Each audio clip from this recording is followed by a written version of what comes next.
कहीं इंटरव्यू का जिक्र नहीं, बराहे करम कॉलम दोबारा पढ़ें। सुहेल वड़ाइच का फिर लंबा चौड़ा वजाहती बयान आ गया।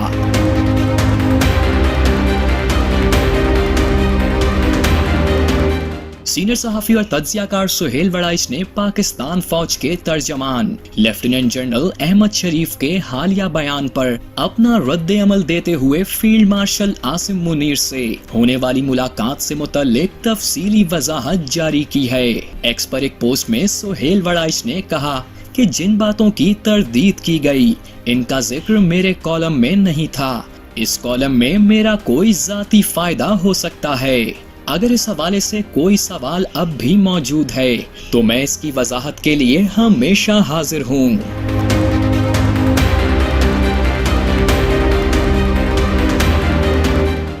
सहाफी सुहेल वड़ाइच ने 16 अगस्त को एक कॉलम में दावा किया था कि इनकी फील्ड मार्शल आसिम मुनीर से बेल्जियम के दारुल हुकूमत ब्रसेल्स में पहली मर्तबा मुलाकात हुई। कॉलम निगार के मुताबिक इस मुलाकात में आर्मी चीफ ने इनके सवालात के वाज़ेह जवाबात दिए। सुहेल वड़ाइच ने लिखा था कि सियासी हवाले से किए गए सवाल पर आर्मी चीफ का कहना था कि सियासी मसलहत सच्चे दिल से माफी मांगने से मुमकिन है।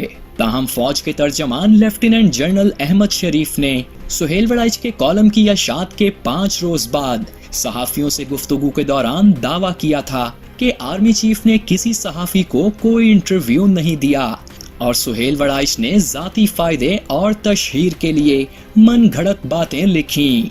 सहाफी सुहेल वड़ाइच ने वजाहती पोस्ट में लिखा कि फील्ड मार्शल ने कोई इंटरव्यू नहीं दिया। मेरे पूरे कॉलम को दोबारा पढ़ लें, इसमें कहीं लफ्ज इंटरव्यू इस्तेमाल ही नहीं हुआ। मेरे कॉलम का उन्वान ही पहली मुलाकात है, ना कुछ इससे ज्यादा ना इससे कम। इन्होंने ये भी वजाहत करते हुए लिखा कि 9 मई इमरान खान और माफी के हवाले से भी वहाँ कोई बात नहीं हुई।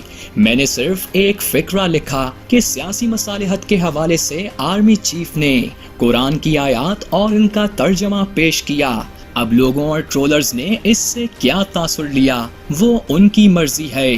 जिन पॉइंट्स की इतने बड़े पैमाने पर तरदीद की गई, इनका तो जिक्र फसाने में कहीं था ही नहीं। किसी के अपने जहन में हो तो वो इसकी मर्जी पर मुनहसिर है।